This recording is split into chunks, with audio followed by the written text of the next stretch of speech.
Here is another video inspired by one of our viewers who was having problems with an older set of stairs. And I'm not 100% sure that the treads and risers were notched into the stringer or they were using some other type of fastener. But we're going to provide you with a few ideas in this video how you can make some repairs and even make the stairway a little stronger for this type of design. So let's go ahead and get started with what it looks like so that we can give you a basic idea on how we're going to make the repairs. And the wedge for the bottom of the tread and the riser is usually used to force everything tight against this line here so that it provides you with a nice finished look. However, sometimes these wedges will be falling out, loosening up, or in some cases they might need to be recut and replaced. And you might also need to get creative with some of the examples I'm going to use in this video. And one of those might be to remove the wedges or to get a chisel and break out a section of the wedge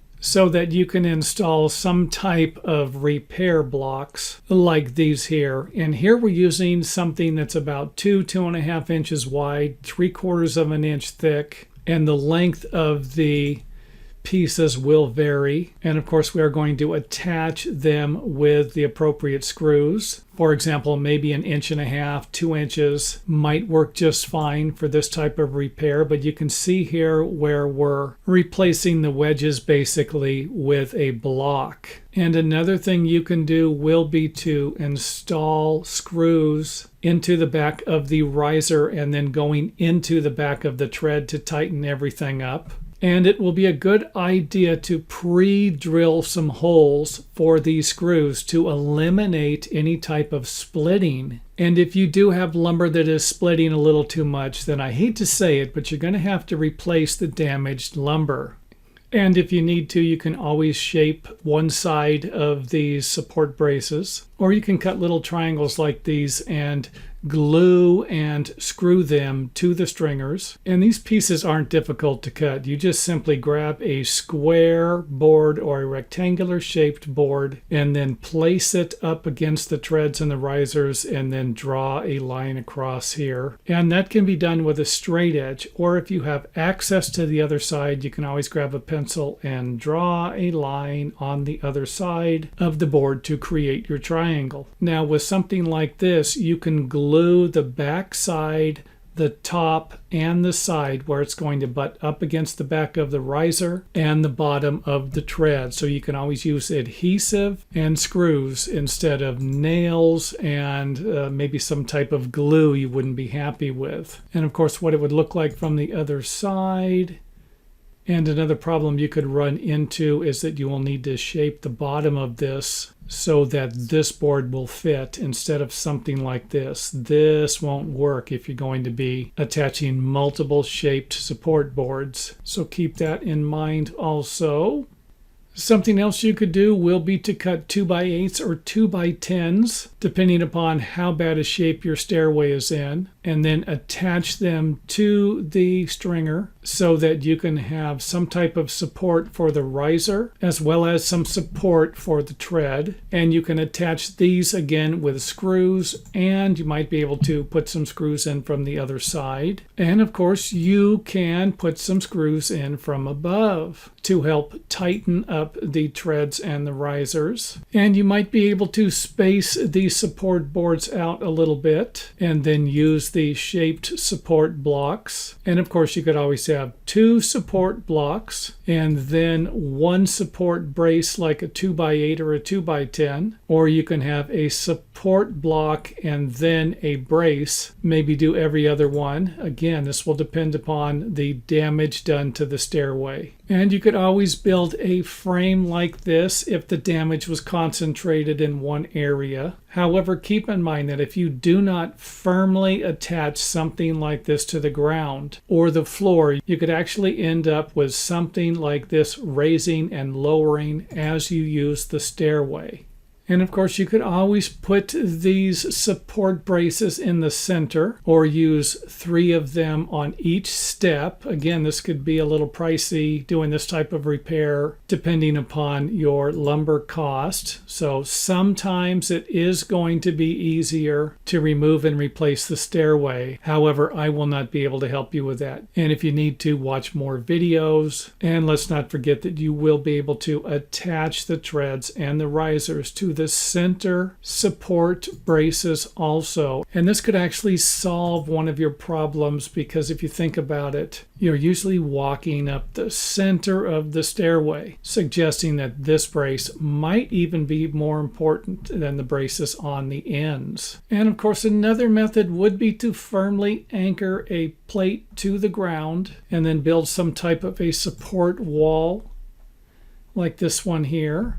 And then of course we could use some 2x6s or 2x8s to support the stairway if needed. And here is one of the anchors. Go ahead and zoom in on it there. And these can be purchased at your local home improvement centers or lumber yards. And of course you will need a drill that will be able to drill into concrete to use those. And it might be better to drill a hole and use a bolt or a couple of bolts to connect our new support stringers to the 2x framing instead of using screws and nails. Again, I'll leave that up to you. And here are a variety of different methods that you can use. And this one up here would be the one I would prefer. That would be to cut a shaped triangle. And again, this won't be difficult to do. Grab a rectangular shaped piece of lumber, shove it into place, draw a line along the top here, and then cut the piece out, slide it in, and then use a piece of plywood or OSB or even just a 1x6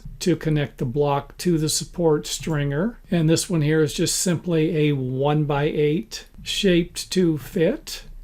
And here we have a 2x8 with the bottom notched if, for example, you were going to install drywall underneath this. And this block here would be a shaped 2x.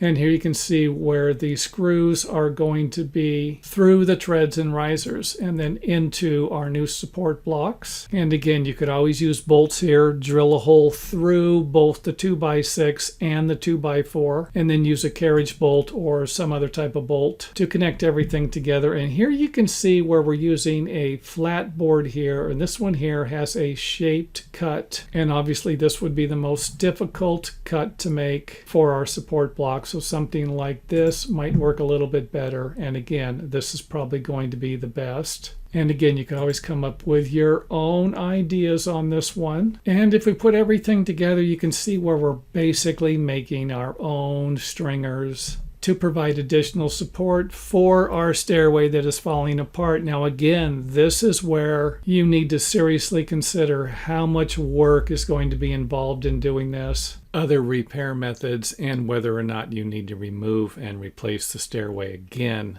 Some of these old stairs need to be replaced. In this video, we are going to use an awl thread to try and pull these gaps back together. The first thing you will need to do will be to drill 2 holes, and of course hopefully you can create a straight line. Usually a straight line can simply be measured with stairways like this by measuring over about 3 or 4 inches from the front of the tread and then coming down about 2 or 3 inches, whatever, but it can all be done with a framing square. And again, this doesn't have to be perfectly perfect, but get it as straight as you possibly can. And you can use whatever size awl threads you choose. And awl threads come in lengths up to 6 feet. I checked that out on the internet before making the video. And you know, if you have a 3-foot stairway, you're probably going to need a 4-foot awl thread. Something 1/4 of an inch to 3/8 of an inch should do just fine. You can always use larger awl threads or even smaller ones if as long as they're going to work. And the rest should be relatively simple. And that would be to install the awl thread and put a nut and a washer on each side. And of course, tighten it up until your gap is closed. And if you need to, you can always install a couple of more awl threads.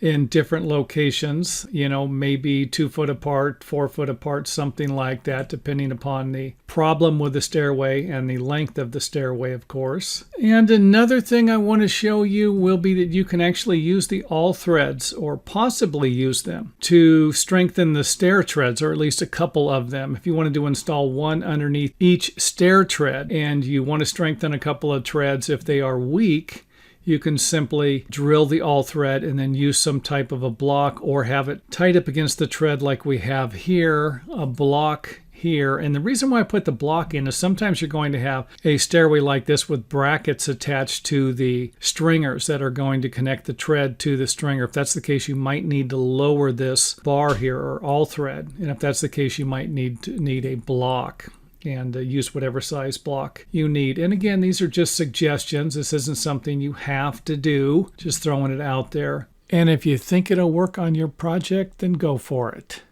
And thanks for watching. To learn more about home building and repairs, visit us at our website. Also, don't forget to subscribe for more awesome content. See you next time.